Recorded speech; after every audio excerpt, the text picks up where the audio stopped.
This story is top secret.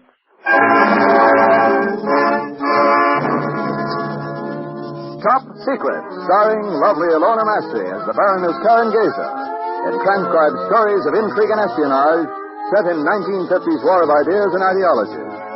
Tonight, The Document, a story of danger and blackmail, a story labeled Top Secret.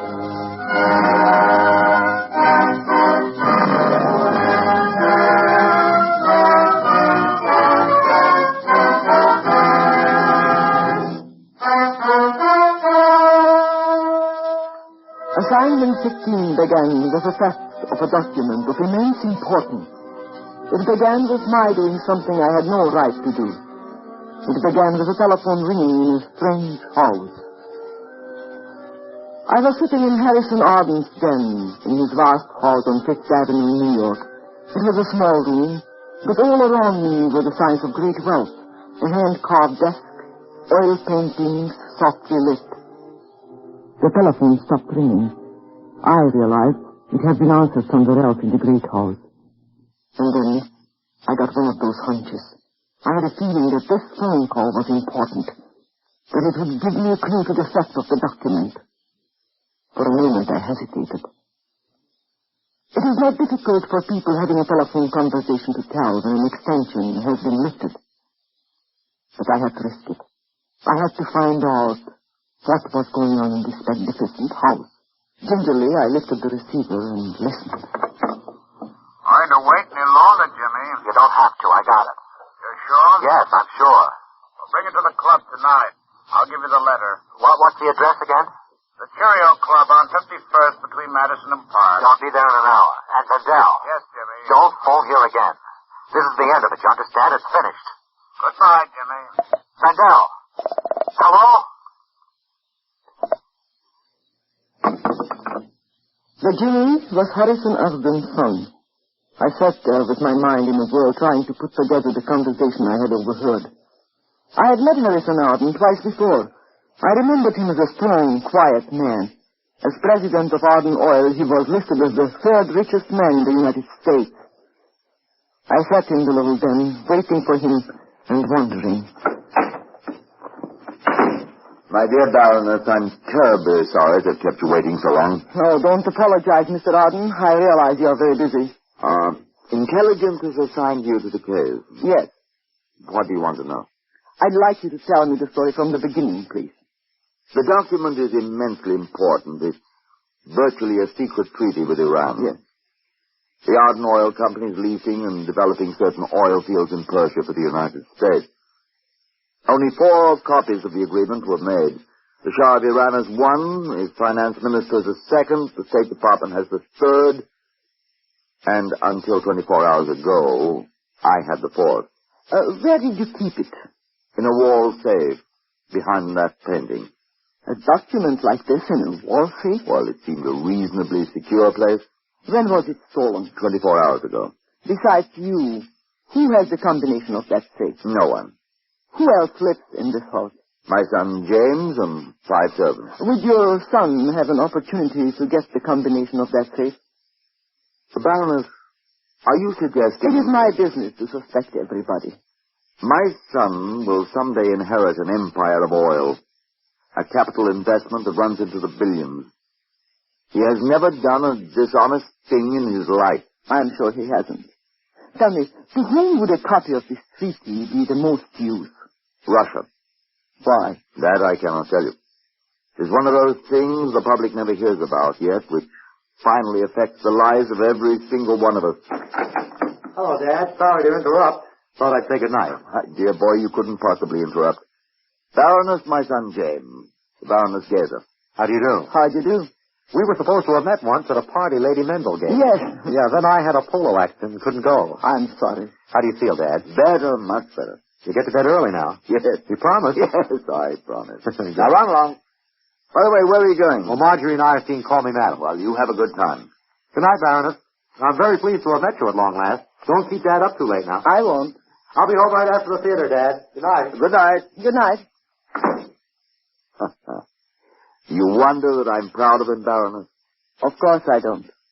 Now, where were we? What did the document look like? It was in a sealed envelope written on 4 pages of 8 by 12 paper. Arden oil letterhead. I touched it myself. Mm-hmm. Only 3 people in this country have seen it. The President, one of his confidential assistants, and I. In a sealed envelope.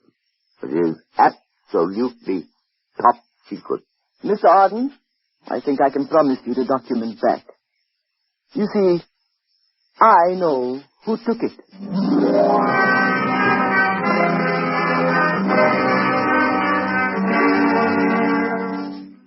Why had James Arden lied to his father about where he was spending the evening?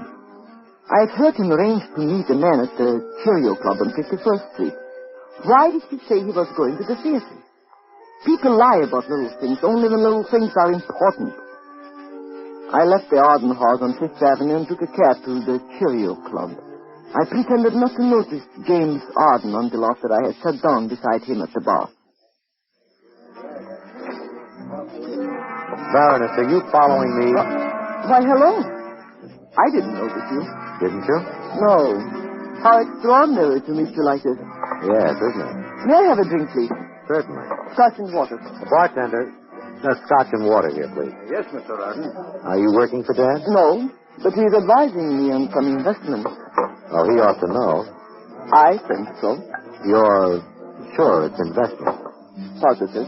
Here's the scotch and water, Mr. Arden. Oh, no, it's for me. Thank you. Oh, and bartender, will you change this, please? 5.10 will be fine. Change for 50. Yes, sir. I understand you've had quite a career. Really? Yes, I've heard a lot about you. From whom? People. What do they say? You have a reputation for being a very wild young man. Don't pay any attention to gossip, Baroness. I don't, only facts. You were involved in the Bolton case, weren't you? Look here, what are you up to? Shirley Bolton, a singer, was murdered. I believe she sang here, didn't she? One of New York's unsolved crimes. Here's your change, Mr. Arden. 10, 20, 30, 40, 50. Yeah, thanks. You're welcome, Mr. Arden. Baroness, you seem like a pleasant, reasonable sort of person. Let me give you a little advice. Certainly. Mind your business. Mind it a lot. Is that a threat? Why not at all? Just advice, good advice. And now will you excuse me a moment? It was pleasant seeing you. I'm not in a hurry, Mr. Arden. Come in. Hello, Jimmy. I've been expecting you. I'll bet you have. Did you get it? Yes. Still sealed? Yes. Your father know? I think he does. Give it to me. Give me the letter first. Don't you trust me? Don't try anything funny, Vandell. A bargain's a bargain. Give it to me now. All right. Here. Interesting reading, isn't it? Just remember there are limits. This is finished, you understand? If you try it again, I'll kill you. Oh, don't be dramatic, Jimmy. You won't kill anybody. You haven't the nerve. Now, give me the document. Thanks. Now, there's no need for any further communication between us again, ever. Just one more thing. Yes? You said your father knew the document was gone. I said I thought he knew. What will he do? I don't know. I think there's a woman at the bar who's either in the FBI or an intelligence or a private detective. With you? I bought her a drink. Take her home. Listen, Vandell, I'm through taking orders from you. I've got the letter back. You've got what you wanted. The Bolton case is now permanently closed. Now shut up and lay off and stay away from me. I was afraid you've deserted me. Were you? A bartender, check, please. Yes, Mr. Arden. I'm going to the theater. It's been pleasant chatting with you. Thank you. May I call you sometime? Certainly. Your check, Mr. Arden. Oh, thanks. Here you are. Thank you, Mr. Arden. As it happens, I am going to the theater, too. Would you mind dropping me off?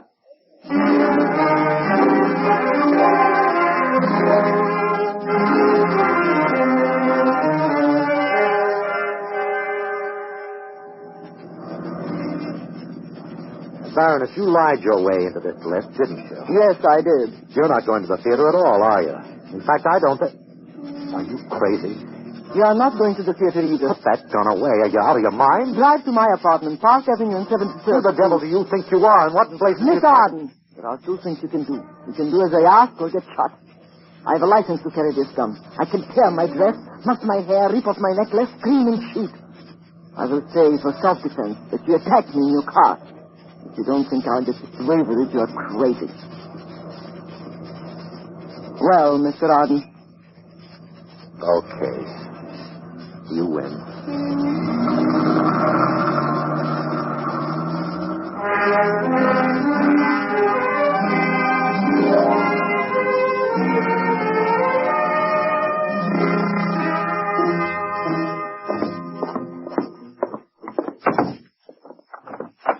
All right, Baronet, you've got me up here at the point of a gun. What do we do next?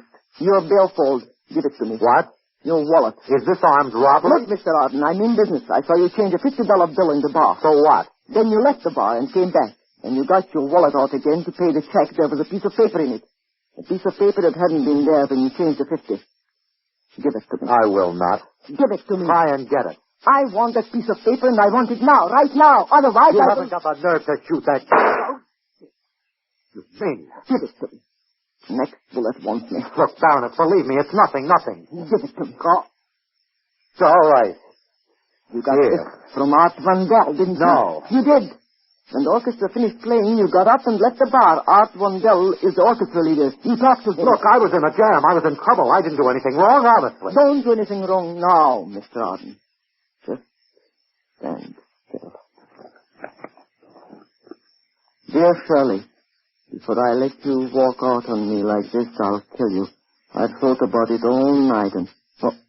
What is this? Please, give it back to me. It isn't what you think at all. The Bolton case. Yes. You killed her. No. This letter was never produced at the trial. There never was a trial. They had no evidence. This is evidence. It isn't. I didn't kill her. It's purely circumstantial. You'd better talk, Mr. Arden, and talk fast. I was being blackmailed. Just this letter? Yes. By whom? Art Van Dell over the Bolton case. She used to sing in his band. They found her dead in her apartment one morning. At first they thought it was suicide, and then they decided it wasn't. They never found out who did it. I was going with her and wrote a letter that threatened her. But I didn't kill her. I was in love with her. Van Dell found the letter in her personal effects, and he's been blackmailing me ever since. This was the end of it. This was to finish it forever. He gave me the letter back tonight. In exchange for what? Money. You're lying. I'm not. If you move once again, I'll kill you. I had experience in these things, and I'm deadly serious. You had a telephone conversation with Van Dell tonight. He asked you if you were sure you got it. Yes, on the telephone in your father's den. If it was money, why would he ask if you were sure you got it? Well, I don't know. You know money when you see it. Of course I know money when I see it. It was just a figure of speech, just one of those It wasn't money. It was something else. No. An envelope, sealed No. envelope, 4 sheets of paper, an Arden oil No. letterhead. Oh, for heaven's sake, don't you understand what you are doing?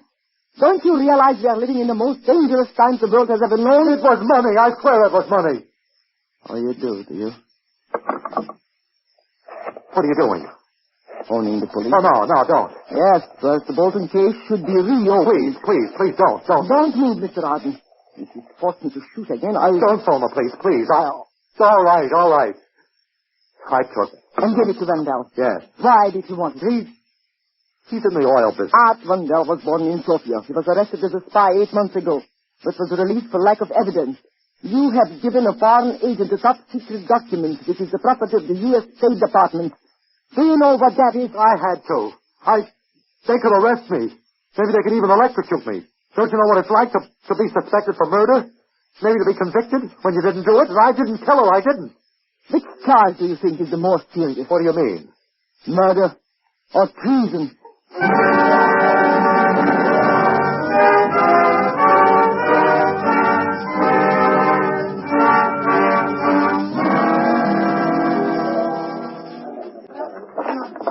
Is there something you want, madam? Yes. Will you tell Mr. Van Dell that Baroness Karen Gazer would like to speak to him? I'm sorry, but Mr. Van Dell has left for the evening. Left? You mean he's not here? He was suddenly taken ill. He went home. Well, what is his home address? I'm sorry I'm not allowed to give out that information.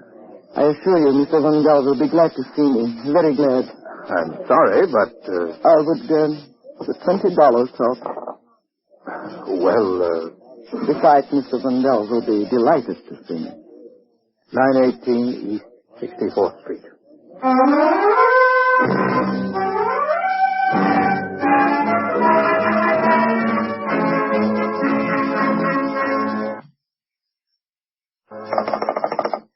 Operator, I'm still waiting for Northport 4123. Or will you ring them again, please? No, I'll hold on.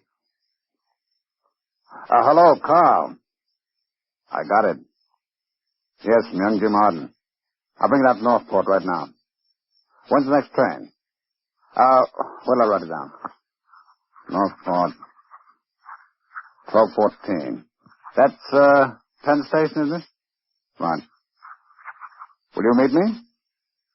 Well, if you're not there when the train pulls in, I'll wait in the parking lot. Okay. Bye.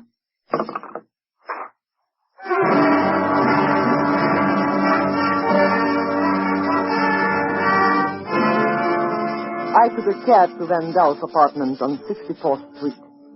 It was a good address, but not lavish. He lived on the 3rd floor. The hall was heavily carpeted and empty. With one hand on the gun in my pocket, I rang the doorbell. The seconds dragged by. This whole operation was wrong. I was using blitz methods when quietness was needed.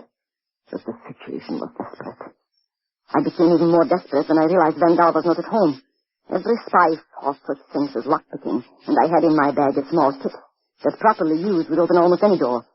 The hall was well lighted, so I had to work fast. It was still early in the evening. Any one of those doors in the hall might open at any minute. Vandal's lock was stubborn. After what seemed an eternity, I felt the lock click down and the door opened. There was a light switch just inside. And now I began what I had been taught to do so well, search. The obvious place was the desk in the living room. Counting through the papers, there were a lot of them. Bills, circulars, letters. I knew Wendell was a spy, so anything that looked important I stuffed into my bag. And then I saw it. It was an ordinary telephone pad, thick and chunky. It was directly underneath the lamp, and I could just make out the imprint of some writing. The paper was thin, and on the sheet above, someone had written, Northport 1214, Penn Station. I looked up the Long Island Railroad in the telephone book. Long Island Railroad information, train and ticket, Penn Station.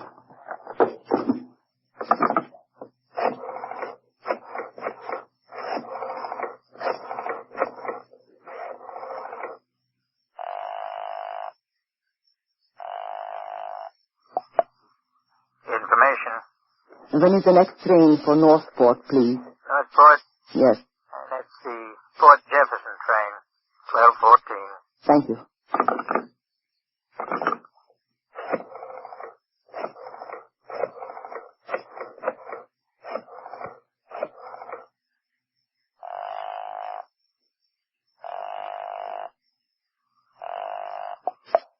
Anderson? Jerry, it's Karen. Yes, Karen. I'm working on the Arden case. Can you meet me in Penn Station at 5 after 12? Where are we going? They are taking the train to Northport at 12:14. Right. Meet me at the usual place. And Jerry. Yes? Bring a gun. You may need it.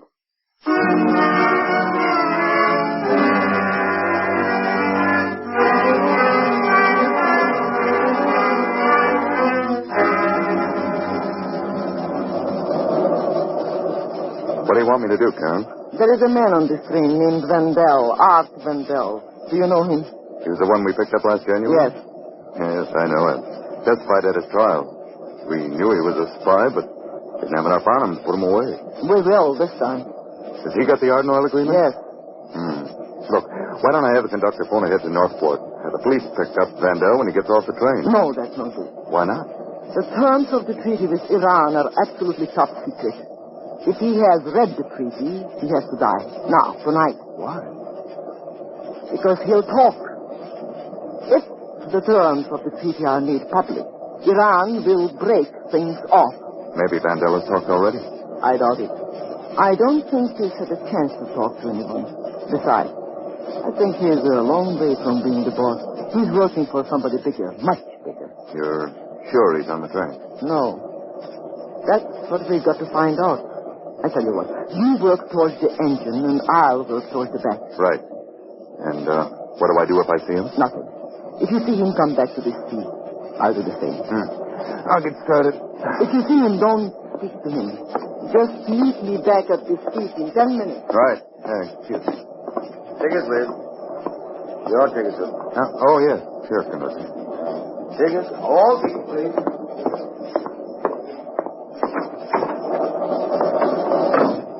No move, Henderson. Vandell, I saw you get on the train. Open that door. Look, Vandell, you're not going to get away with it. We know what you're up to and what you've got. You'll get off easier. Open that door. Hurry up. Open it. Supposing I won't? You want it in the face of the stomach. Open it. Good. Now out you go. Vandell, for heaven's sake, use your...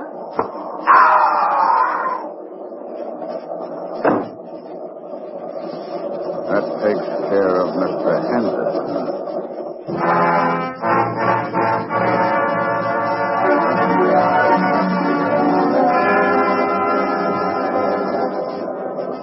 I walked through to the end of the train, then returned to my seat. I didn't see Vandell.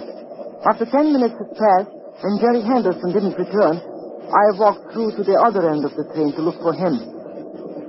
He had vanished. There was no trace of either he or Vandell. And then the train was pulling into Northport. Northport! Northport! I was at the door before the train stopped, and the first one off. I stood on the platform watching for Jerry Henderson, watching for Vandell. 6 people got off. A young couple with a sleepy youngster, an older man and woman, and then Vandell. I knew that this was the moment. I knew that within the next 2 minutes, I would either win or lose. Vandell stood on the platform for a moment as though he was expecting to be met. I pressed myself against the station wall, praying that whoever was meeting him would be late. And then, suddenly, he turned and walked across the parking lot, where there were several cars parked, crouching like black beetles in the night. The parking lot would be the place. I hurried after him, silently praying that if he was being met, whoever was meeting him would be late. At the end of the lot, he stopped and looked out towards the half-dozen cars parked in the darkness. With my gun clutched tightly in my hand, I waited until I was right behind him. Then, with all my strength, I hit him. He fell forward in his face. I had to turn him over to search his clothes. In the inside pocket of his suit coat, I found it was still sealed in the envelope. Still unopened. Still top secret.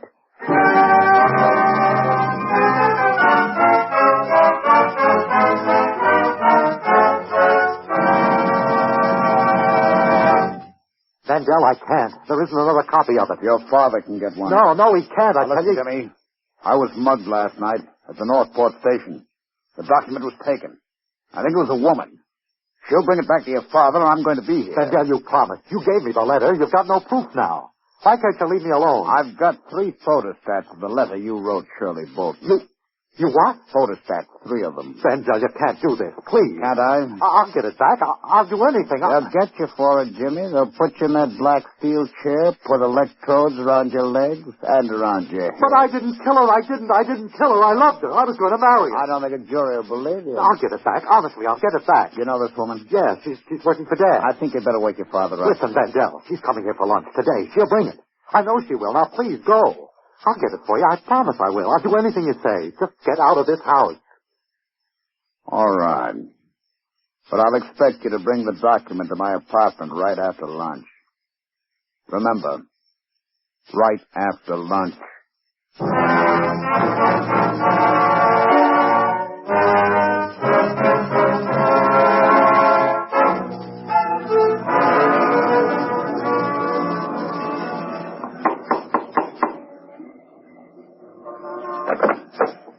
Is your father in? Oh, hello, Baroness. Come in. Thank you. In here, please. I'm sorry if I'm a little early. Well, that's all right. Dad will be down in a moment. After you. Thank you. Have you got it? Yes. Give it to me. Oh, for heaven's sake, you're not going to start that again. Listen, Baroness, I haven't much time. Art Vandell made 3 photostats of the letter I wrote to Shirley Bolton. He hates me and he can send me to the chair. Well, I'm not going. I don't care now if it gets into the papers. If there's a scandal. I'm just not going to die for a murder I didn't commit. You don't have to. I what? Art Vandell hasn't got photostats of that letter. What are you saying? I have them. You have them? Yes, I stole them from a desk in his apartment last night. I have the 3 photostats and the original. Give them to me. Put that gun down. Give them to me. I will give them to you when you put the gun down. That's better. Here. Baroness, I know you don't think much of me, but... I think you stink. To heaven and back. American boys have been dying in Korea. And you, a spoiled rich man's son, trading an oil treaty of immense value for what? For my life. You make me sick. You're weak and no good. And you have no guts and no brains. But I didn't kill her. Art Vandell killed her. I had to do this. I have only one more thing to say. God help the Arden Oil Company if you ever run it. He won't. Dead. Mr. Arden. I've been listening to this conversation. You were shouting so I couldn't help but hear it. Be quiet. Dad, you've got to listen to me. Art Vandell had a letter that would have sent me to the chair. I know that. Maybe I shouldn't have done it. But I was afraid. I was so afraid I couldn't eat or sleep or anything. So you stole from your own father. Well, what would you have done? I'll show you in a moment. Baroness. Yes, Mr. Arden. Did you get the treaty back? Yes, I did. Have you got it with you? Yes. Here. Thank you. Thank you very much. I wish my son had your courage, your integrity. It appears that he hasn't. It appears that he never will. This is a great, great disappointment to me. In fact, I've nothing more to live for. Dad, listen, please, listen. Will you keep quiet? You're yellow and you're no good. You're not fit for anything except horses and women. Well, you can have them all you want of them. That's all you'll have. You won't have the business and you won't have me. Mr. Arden, I do not wish to intrude on your personal affairs, but I will have to report the discovery of this letter to the proper authorities. My son did not kill Shirley Bolton. I killed her. Mr. Arden, what are you saying? Yes, I told you to keep quiet. Until I leave this house, you'll do as I say. Yes, Baroness. It's extremely easy. She was vulgar and cheap and no good. I believed she would ruin my son's life. I planned it very carefully and went to her apartment one night and tried to buy her off. She threw me out and I shot her. Mr. Arden, I don't know what to say. You don't have to say anything. You prevented an international disaster, and you've saved an empire of oil from a bum. Dad, what are you going to do? You wouldn't understand what I'm going to do. Nothing worse could happen to me than has happened to me this morning. I've learned that my son is...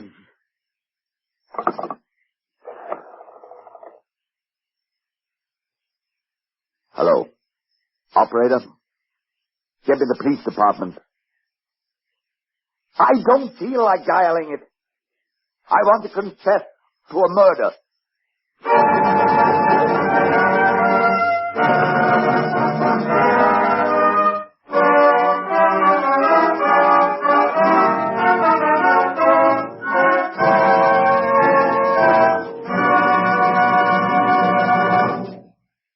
You have just heard Top Secret, starring Ilona Massey, written, directed, and produced by Harry W. Johnson.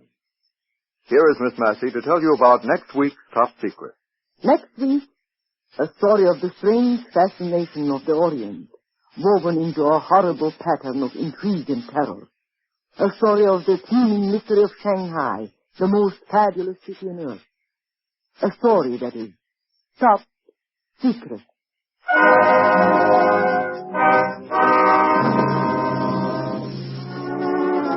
Heard in support of Miss Massey tonight was Jimmy Monks as James Arden.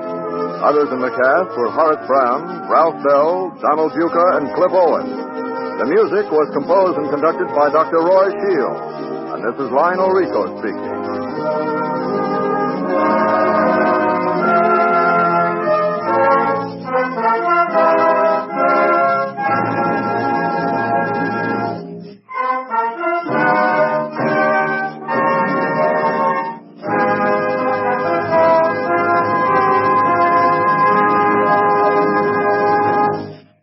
Top Secret stories are fictional, and any similarity to persons living or dead is coincidental. Stay tuned for Herbert Marshall in A Man Called X on NBC.